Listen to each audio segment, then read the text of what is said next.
สบายดีพี่น้องสบายดีอีกรอบเด้อจ้าเด้อมื้อนี้อยู่ฮะขายก๋วยเตี๋ยวมื้อนี้ก็ถือว่าขายดีพี่น้องป้าบัวจะพาไปเบิ่งสองหนุ่มเพิ่นซอยแม่เฮ็ดหยังตอนนี้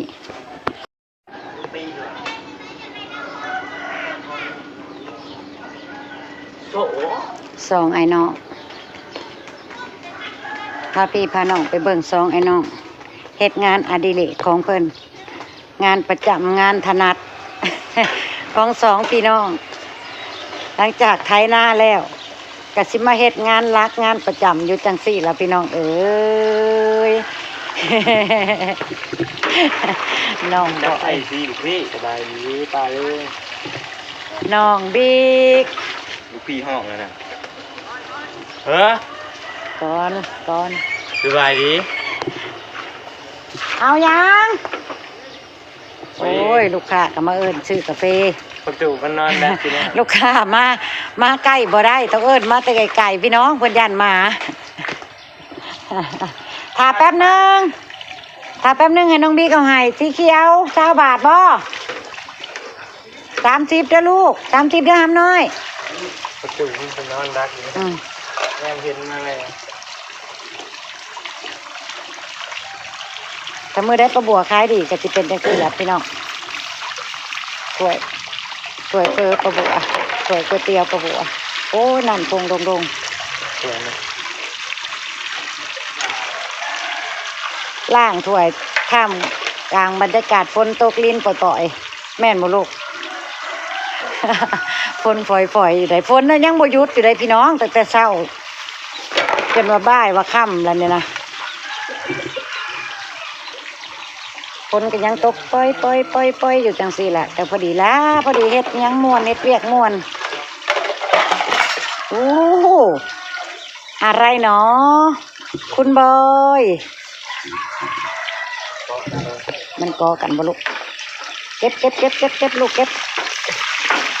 ต้องล้างถ้วยล้างบัวเพิ่นก็สิบ่มีหลังคาต้องล้างทางเดินเอาโลดแล้วพี่น้องเพราะว่าเฮาใส่น้ำบ่อยล้างกลางเดินแบบนี้มันจังบ่เปื้อนพี่น้อง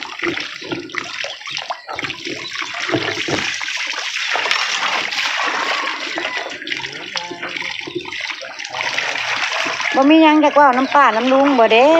คนล้างถ้วยนี่เหรอ เมื่อย ไถนาตากฝนต้องใช้เป็นวัดแล้วน้องบอยนี่เป็นวัดแน่ๆฟังเสียงนี่เสียงว่าวเปลี่ยนล่ะ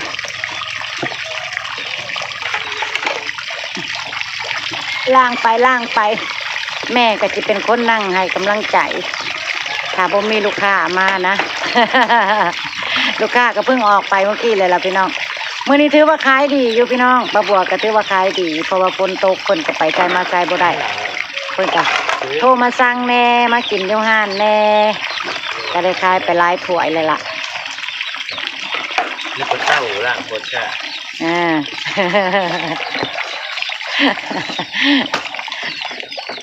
ประตูมันนอนรักข้าอยู่เลย คนหล่อหนาใหญ่ของป้าบัวนะพี่น้อง คู่ใจป้าบัวน้องบิ๊กนะ ตอนน้องบอยบ่อยู่นะพี่น้องอยู่กับน้องบิ๊ก2 คนนะโอ้ยแกล้งแม่นะเพราะแม่นลูกค้ากันจนเว้าอยู่กัน2 แม่ลูกกันปื้อเสียงจุเพิ่นว่าแม่นอยู่กันบักหลายคนลูกค้าว่าหยอกกันหยอกแม่ ทำซี่อ่ะ หยอกแม่ว่าแม่นเสี่ยวเพิ่นว่าล่ะ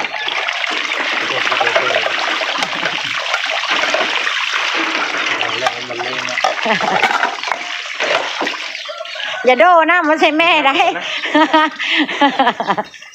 อย่าลืมได้ว่าแม่มือกล้องอยู่ทั้งหน้าท่อน้ำนี่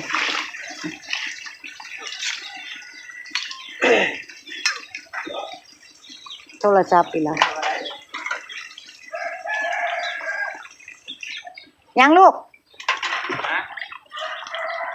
ของร้านไหนเอาบ่ไม่เคยได้ธุรกิจ2 งาน น้องวิกคุยธุรกิจ2 ล้านเพิ่นโทรมาน้องสาวพ่อน้องบอยโทรมา พันกีบได้ป่ะแหละ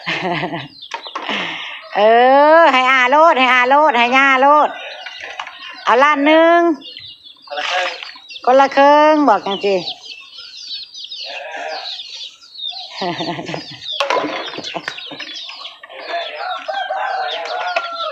น้องเช้าพ่อน้องบอย โทรมาพี่น้องคุยกับน้องบิ๊กเรื่องอันมีคนนั่นอยากมาสงสัยเป็นพวกนายทุนอหย่างนี่แหละว่าวได้บ่น้องว่าวบ่ได้ติเนาะอย่าแหละ เดี๋ยวล่างข้าวหัวสิ แม่น้องบอยก็ยังบ่ทันได้ฮู้ว่าอันใดเว้าได้อันใดเว้าบ่ได้เนาะอย่าแหละพี่น้องอย่า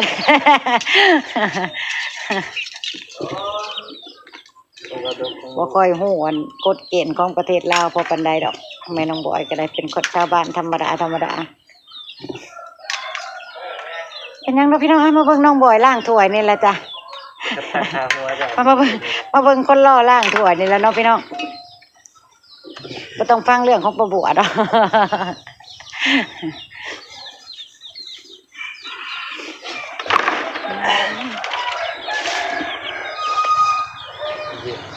นั่งเบสหรือเสียงเป็ดเชื่อกันเลยนั่นเสียงเบสหรือเสียงเป็ด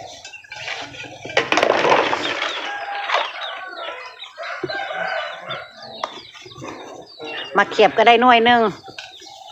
ได้1ลูกง่ายแหละเด้นี่เพราะว่าเพิ่นอยู่ใกล้น้ำแล้วเพิ่นก็เลยเป็นก้อนหมู่จับหมากก้อนหมู่โอ้ย2เนาะ2ลูกมาเขียบนางพี่น้อง เดี๋ยวมันก็แมงกินไปละ มีแมงดอก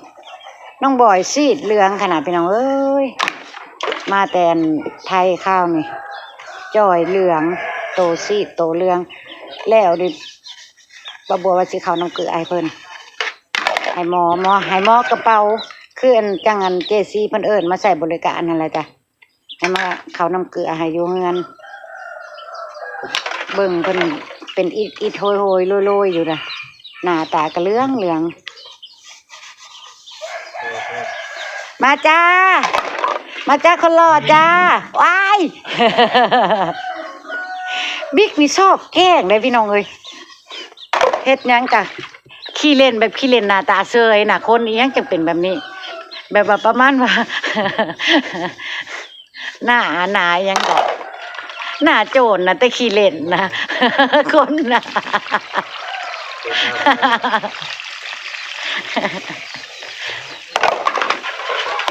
แม่บ่ได้เว้าให้ลูกแม่บ่ได้เว้าให้เจ้าแม่เว้าให้ FC ป้าลุงฟังซื่อๆ บอกบ่อย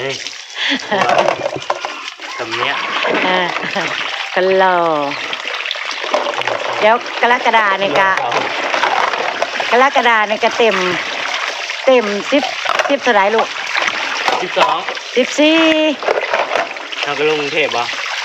กรกฎาก็เต็ม14แล้วจ้าเป็นบ้าวแล้วจ้า หัวปั่นนวลมันจะ12เนี่ยอันแหละฝนตกแล้วพี่ไปเช่าล่างมั้ยเช่าล่างเฝ้าล่างคนปล่อยมากับซ้ำนี่บ่มีปัญหาดอกก็ดี โอ้โหเอาหน้าแล้วแกไปขายเลย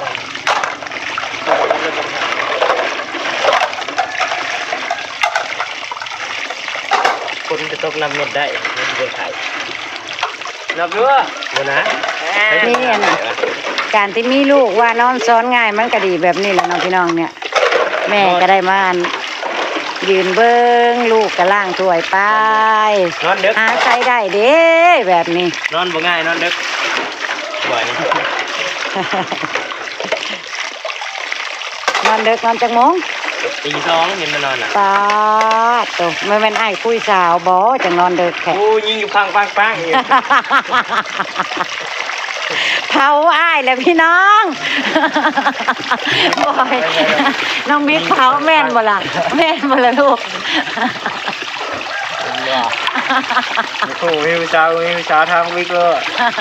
ยิงปังเลย อ้ายคุยสาวก็ว่าอ้ายยิงปัง โอ้ยบิ๊กจี เอาให้มันยิงไว้ที่ลูกไปเล่นโยดีน่าเร็วดีกันเนี่ย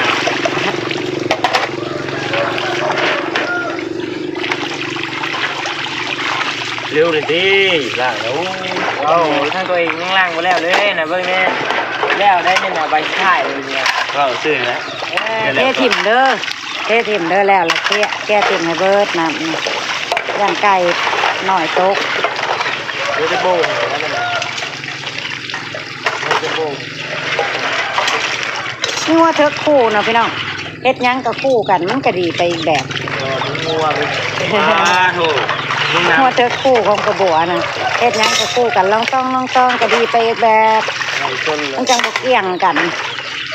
พอดีคู่ ไปเจองัวตกมันงูโมเป็นอะไรงัวงู โดยเอาเป็นว่าป้าบัวก็เก็บภาพบรรยากาศไว้ซ้ำนี้ก่อนเด้อจ้ะพี่น้องจ้าขอบคุณพี่น้องทุกคนที่เข้ามาเบิ่งเข้ามาชมเข้ามาติดตามให้ป้าบัวส่งกำลังใจให้ป้าบัวและครอบครัวเด้อจ้ะเด้อป้าบัวก็บ่มีหยังขอให้พี่น้องทุกคนไก่มีแต่ความสุขความเจริญเฮ็ดหยังทำหยังกะลื่นไหลแล้วพี่น้องป้าบัวก็ว่าหยังก็บ่ค่อยเป็นโอ้ย